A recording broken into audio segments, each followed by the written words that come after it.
సాయిబాబా అనేటటువంటి వ్యక్తి 100,000% ముస్లిం. ఇలా మాట్లాడడానికి కారణం వాళ్ళంటే భయం కాదు, నేను హిందువుని కాబట్టి. సాయిబాబా 100% ముస్లిం అన్నారు. ఏ ఆధారంతో? ఇప్పుడు సాయిబాబా అవధూతన, గురువా, దైవమా అని కరెక్ట్గా అక్కడ సాయిబాబా ఉంటారు, ఆయన కాళ్ళ కింద శివుడు బొమ్మ ఉంటుంది, విష్ణుమూర్తి బొమ్మలు ఉన్నప్పుడు అది చాలా తప్పు. అది దోషపూరితమైనది, పాప భూయిష్టమైనది. ఇక్కడ ముస్లిం దేవుడు అన్నారు, కానీ ఇంత అడిక్ట్ అయిపోయారు హిందువులు. దైవానికి మతం ఉండదు. సదాశివుడు ఎప్పుడు భజిస్తూ ఉంటాడు, బుగ్గలు వాచిపోయేలాగా. పరమశివుడు ఎప్పుడు వాడు, రాముల వారు ఎప్పుడు వారు అప్పుడు. అందరికీ నమస్తే అండి, welcome back to my channel. గత కొద్ది నెలల నుంచి సాయిబాబా మీద ఒక ఇష్యూ అనేది నడుస్తుంది. సోషల్ మీడియా వేదికగా సాయిబాబా అసలు హిందువే కాదు, అతను ఒక ముస్లిం అని చాలా మంది అంటున్నారు. అసలు సాయిబాబాకి ఎందుకు పూజలు చేయాలి? ఆయన ఒక గురువుకి పూజలు చేయాల్సిన అవసరం లేదు, దేవుడికి పూజలు చేయాలి, ఆయన దేవుడే కాదు అనేసి చాలా మంది అంటున్నారు. సో దీని గురించి అయితే మనతో మాట్లాడడానికి అయితే కనుక క్రియా యోగి భార్గవ్ శర్మ గారు ఉన్నారు. మనమైతే కొన్ని విషయాలు అయితే అడిగి తెలుసుకునే ప్రయత్నం అయితే చేద్దాము. నమస్తే గురూజీ. నమస్కారం అమ్మా. సాయిబాబా గురువా, దేవుడా, దూతనా, ఇలా చాలా మంది ఎవరికి తోచినట్టు వాళ్ళు అనుకుంటున్నారు. మీ ప్రకారం, మీ దృష్టిలో సాయిబాబా గురించి ఏం చెప్తారు? వాగర్థావివ సంపృక్తౌ వాగర్థ ప్రతిపత్తయే జగత పితరౌ వందే పార్వతీ పరమేశ్వర. మొట్టమొదటిగా నేను ఒక హిందువుని, ఒక హిందూ వ్యక్తిని. సో నాకంటూ ఒక రెస్పాన్సిబిలిటీ ఉంటుంది కాబట్టి, ఇది ఆల్రెడీ ఒక యుద్ధం జరుగుతూ ఉంది ఈ సాయి వివాదం పైన. అవును. కరుణాకర్ సుగుణ గారు, లలిత్ గారు దీని మీద ఆల్రెడీ వాళ్ళు వార్ చేస్తున్నారు కాబట్టి, యుద్ధం చేస్తున్నారు కాబట్టి, నేను ఒక హిందువుగా నేను వారికి మద్దతు ఇస్తాను. అది నా బాధ్యత, రెస్పాన్సిబిలిటీ. భయం కాదు, వాళ్ళ నుండి భయం కాదు, కానీ ఇది నా రెస్పాన్సిబిలిటీ కాబట్టి వారికి నేను మద్దతు ఇస్తున్నాను. ఎందుకంటే ఈ సనాతన సంస్కృతి పైన ఏ విధములైనటువంటి ప్రమాదాలు ఉన్నాయో, ఏ అంశాలు ఉన్నాయో వాటన్నిటిని చూస్తూ, వాటిని విశ్లేషిస్తూ, వాటిపైన సమరభేరి మోగిస్తూ, ఒక త్యాగపూరితమై నిస్వార్థ సహితమైనటువంటి యుద్ధాన్ని వాళ్ళు చేస్తున్నారు కాబట్టి వారికి ఇబ్బందికరంగా నేను మాట్లాడకూడదు. సో నేను వారికి పూర్తిగా మద్దతు ఇస్తూ, మీరు అడిగే ప్రశ్నలకు నేను ముందుగా సమాధానం చెప్పే ప్రయత్నం చేస్తానని విన్నవించుకుంటున్నాను. ఇలా మాట్లాడడానికి కారణం వాళ్ళంటే భయం కాదు, నేను హిందువుని కాబట్టి, నాకు ఒక బాధ్యత ఉంది కాబట్టి, నేను ఎవరికి ఇబ్బంది కాకుండా మాట్లాడే ప్రయత్నం చేస్తాను. ముందుగా సాయిబాబా అనేటటువంటి వ్యక్తి 100,000% ముస్లిం, మహమ్మదీయ వ్యక్తి. మహమ్మదీయ వ్యక్తి అయినంత మాత్రాన ఒక వ్యక్తి సాధువు కాడా, స్పిరిచువల్ పర్సన్ కాకూడదా? కావచ్చు. మహమ్మదీయ వ్యక్తి అయినంత మాత్రాన మానవ విలువలు, ఆధ్యాత్మిక విలువలు ఉండవా అంటే ఉంటాయి. ప్రపంచంలో ఎవరికైనా ఉంటాయి. ఈ హిందూ మతం కంటే మనది సనాతన ధర్మం. మతం తర్వాత ఏర్పడింది, ఇతర మతాలు, బౌద్ధ మతం ఇవి వచ్చినాయి కాబట్టి మనం హిందూ మతం అని మనల్ని మనం గుర్తిస్తున్నాం. అంతకుముందు ఏంటి అంటే మనది సనాతన ధర్మం. ఈ సనాతన ధర్మంలో నాస్తికులు ఉన్నారు, హేతువాదులు ఉన్నారు, ఆధ్యాత్మికవాదులు ఉన్నారు, ఋషులు ఉన్నారు, పాషండులు ఉన్నారు, రకరకాల వాళ్ళు ఉన్నారు. కాబట్టి వాళ్ళందరూ ఒక్కొక్క సిద్ధాంతాన్ని మనకి అందిస్తూ వచ్చారు. మనకి నాస్తిక సిద్ధాంతం కూడా హిందూ మతంలో ఉంది. అలాగే ప్రశ్న సిద్ధాంతం, హేతువాదం, ప్రశ్నిస్తూ తెలుసుకోవడం, ఈ సిద్ధాంతాలన్నీ మన సనాతన సంస్కృతిలోనే ఉన్నాయి. కాబట్టి ఏ సిద్ధాంతాన్నైనా మనం తీసుకోవచ్చు, దాన్ని ప్రామాణికంగా తీసుకుంటూ మనం విచారణ చేయొచ్చు. ఏ మతం వాడైనా సరే, ఏ దేశస్థుడైనా సరే నిర్వివాదాంశంగా యోగి కావచ్చు, ఒక సాధువు కావచ్చు, ఒక ఆధ్యాత్మికవేత్త కావచ్చు. ఇప్పుడు మన దేశంలోనే ఆధ్యాత్మికవేత్తలు ఉన్నారు అంటే తప్పు కదా. వేరే దేశంలోనూ ఉన్నారు, సోక్రటీస్ లాంటి వాళ్ళు, అరిస్టాటిల్ లాంటి వాళ్ళు, వీళ్ళందరూ ఆధ్యాత్మిక తత్వవేత్తలే కదా, ఫిలాసఫర్సే కదా. సో అతను సాధువుగా మనం అనడంలో ఏమాత్రం తప్పేం లేదు. అది నా అభిప్రాయం. ఇప్పుడు మీరు అన్నారు సాయిబాబా 100% ముస్లిం అన్నారు. అంటే ఏ నేను అనలే ఆధారంతో? కదా, నేను అన్నాను కదా, ఆల్రెడీ ఆయన ముస్లిమే కదా, అల్లా మాలిక్ ఉమ్, అంటే ముస్లిం వ్యక్తే కదా అనేది, ఉమ్. బ్రాహ్మణుడు అండు కదా. మరి ముస్లిం వ్యక్తి అయినప్పుడు కొన్ని ఇయర్స్ బ్యాక్ నుంచి, అంటే కొన్ని యుగాల నుంచి తనను హిందువులు కూడా పూజిస్తున్నారు. ఉమ్. ఇది ఎక్కడ స్టార్ట్ అయిందంటారు మీరు? హిందువులు పూజిస్తున్నారు అంటే మన సనాతన సంస్కృతిలో ఉండే ప్రత్యేకత అది. ఉమ్, మనం రాయిని పూజిస్తాం, ఉమ్, దానిలో మహిమను గుర్తిస్తాం. ఒక జంతువుని కూడా పూజిస్తాం. ఆవును పూజించట్లేదా మనం? ఆవు దైవం పూజిస్తాం. అయిపోయిందా? సకల దేవతలు ఆవులో ఉంటారంటారు. కుక్కను కూడా పూజిస్తున్నాం కదా మనం. ఉమ్, కాలభైరవ రూపంలో కాలభైరవుడు. కుక్కను కూడా పూజిస్తున్నాం. ఉమ్, వరాహ అవతారం అని చెప్పి పందిని పూజిస్తాం. ఉమ్, మత్స్యావతారం అని చెప్పి చేపను పూజిస్తాం. కూర్మావతారం అని చెప్పి తాబేలును పూజిస్తాం. నరసింహావతారాన్ని కూడా పూజిస్తున్నాం. నరుడు సింహం రెండు అయినటువంటి నరసింహావతారాన్ని మనం పూజిస్తాం కదా. సో ఎక్కడైనా సరే దైవత్వం ఉంది అంటే హిందువులు పూజిస్తారు. గాలిని పూజిస్తాం, నీటిని పూజిస్తాం, రాయిని పూజిస్తాం, కొండను పూజిస్తాం, చెట్టును పూజిస్తాం, ఆకును పూజిస్తాం, పువ్వును పూజిస్తాం. పత్రం పుష్పం ఫలంతో యమే భక్త్యా ప్రయచ్చతి అంటున్నారు. కాబట్టి హిందూ సంస్కృతిలో ఉండేటటువంటి వైశిష్ట్యమే అది. ఎక్కడైతే దైవత్వం ఉంటుంది అని మనం అనుకుంటామో అక్కడ మనం పూజిస్తాం. ఆ వ్యవస్థను మనం పూజించడం అనేది అందులో అది మన వైశిష్ట్యం, అది ఓకే. మనకున్నటువంటి ప్రాధాన్యత. ఉమ్. అందులో ఏ సందేహం లేదు. మీరు అన్నట్టు కుక్కని పూజిస్తే కాలభైరవుడు ఇట్లా మీరు చెప్తున్నారు కదా, కానీ ఇక్కడ ముస్లిం దేవుడు అన్నారు, కానీ ఇంత అడిక్ట్ అయిపోయారు హిందువులు ముస్లిం దేవునికి. ఉమ్. ఇది కరెక్ట్ అంటారా, తప్పంటారా? ముస్లిం దైవము, ఉమ్, క్రిస్టియన్ దైవము, హిందూ దైవము అనేటటువంటి ఈ వ్యత్యాసం ఏదైతే ఉందో, ఈ ఈ విడదీయడం ఏదైతే అవును. ఉందో అది కొంచెం తక్కువ స్థాయి వ్యక్తుల యొక్క పర్సెప్షన్ లో ఉంటుంది. ఓకే. దైవానికి మతం ఉండదు.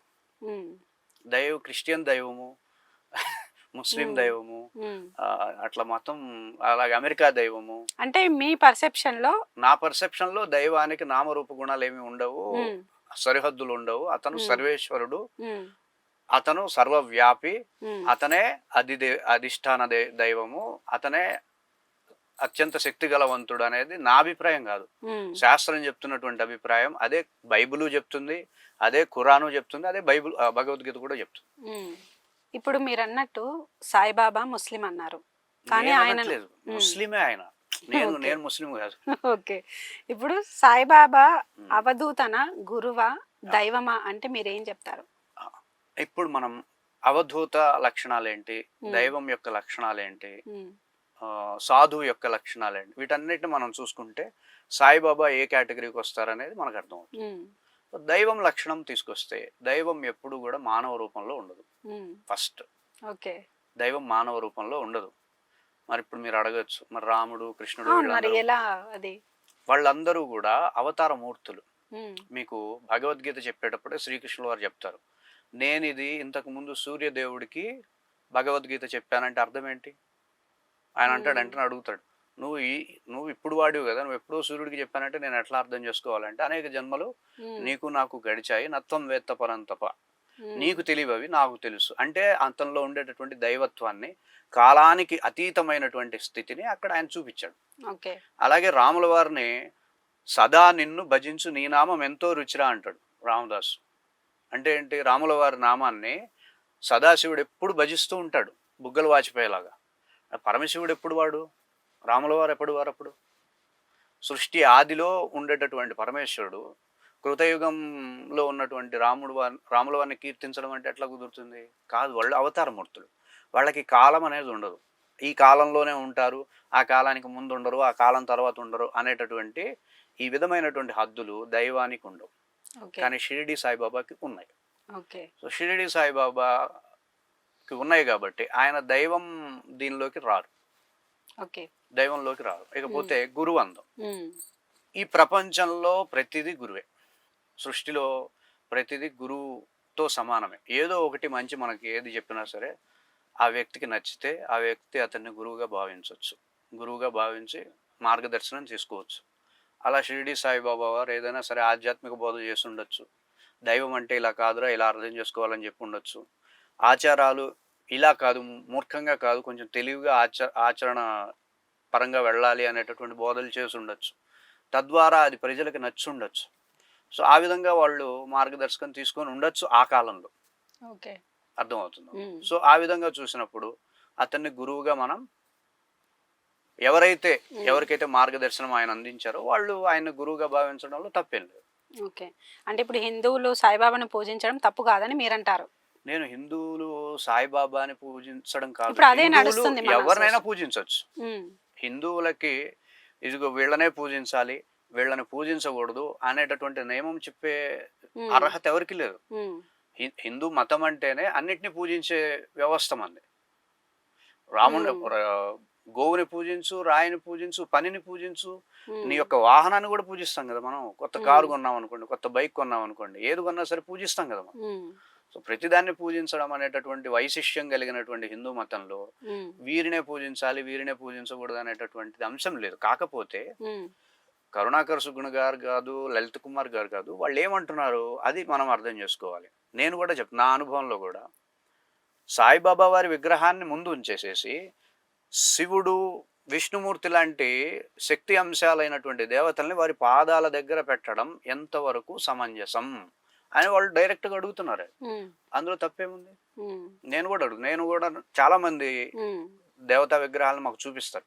ఇలా పూజిస్తున్నామండి, మీరు ఏమైనా చెప్తారా అంటే కరెక్ట్గా అక్కడ సాయిబాబా ఉంటారు, ఆయన కాళ్ళ కింద శివుడు బొమ్మ ఉంటుంది, విష్ణుమూర్తి బొమ్మలు ఉన్నప్పుడు మనసు నొచ్చుకోదా?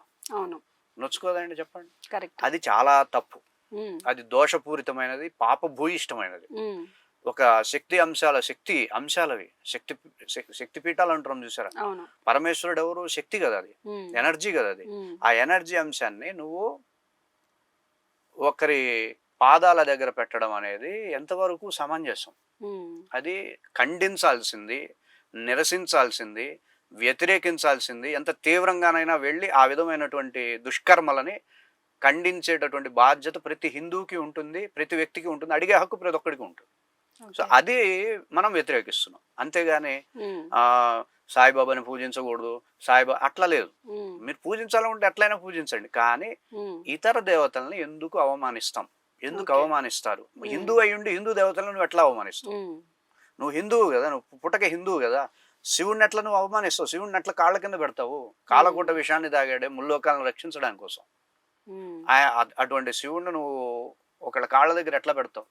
వాళ్ళ దగ్గర కాళ్ళ దగ్గర పెట్టేసేసి నువ్వు ఎట్లా ఆయన పూజిస్తూ ఆయన పాదాల దగ్గర నుండి వచ్చేటటువంటి ఈ అంశాలు ఈ విగ్రహాలకు తాగుతూ ఉంటే అది నీకు ఏ విధంగా ఆధ్యాత్మికతకి శ్రేయస్సు కలిగిస్తుంది? ఆ విధమైనటువంటి ఉమ్, దుశ్చర్య, పాపం, ఉమ్, అది ఆ పాపానికి ఎక్కడ ప్రాయశ్చిత్తం ఉండదు. ఓకే. నాశనం అయిపోతారు అనమాట అట్లాంటి పనులు చేస్తే.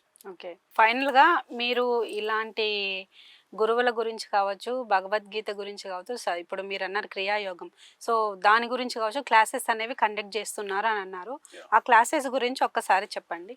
ఇలా సమాజంలో జరిగేటటువంటి ఆధ్యాత్మిక మోసాలని మనం గుర్తించేందుకు ఆధ్యాత్మిక మీద స్పష్టత ఉండాలి. అందుకే 15 సంవత్సరాలుగా మేము ఈ స్పిరిచువాలిటీ మీద రీసెర్చ్ చేయడం జరిగింది. రీసెర్చ్ చేస్తూ మన సనాతన సంస్కృతికి తలమానికమైనటువంటి 2 అంశాలు, ఒకటి క్రియాయోగం, భగవద్గీత, ఈ రెండింటిని సమన్వయం చేస్తూ మేము ఒక కార్యక్రమాన్ని రూపొందించడం జరిగింది. అదే భగవద్గీత హీలింగ్. దీని ద్వారా శారీరక రుగ్మతలను తొలగించుకోవచ్చు, మానసికంగా శ్రేయస్కరంగా ఉండగలుగుతారు, మానసికంగా ఉల్లాసంగా ఉండగలుగుతారు, ఆధ్యాత్మిక శ్రేయస్సును అందుకోగలుగుతారు. నమస్తే గురూజీ, చాలా చక్కగా వివరించారు. సాయిబాబా ఇష్యూ వల్ల ఒక క్లారిటీ అనేది వచ్చింది అని అనుకుంటున్నా నేను. అలాగే ఇలాంటి ఆధ్యాత్మికంగా మాటలు ఏవైనా వినాలనుకున్నా, లేదంటే క్లాసెస్లో మీరు జాయిన్ అయ్యి భగవద్గీత హీలింగ్ అనేది మీకు కావాలనుకుంటే ఖచ్చితంగా మేము స్క్రీన్ మీద మీకు నెంబర్ ఇచ్చాము. ఆ నెంబర్కి కాల్ చేసి మీరు మాట్లాడచ్చు గురువు గారితో. నమస్తే గురూజీ. నమస్తే.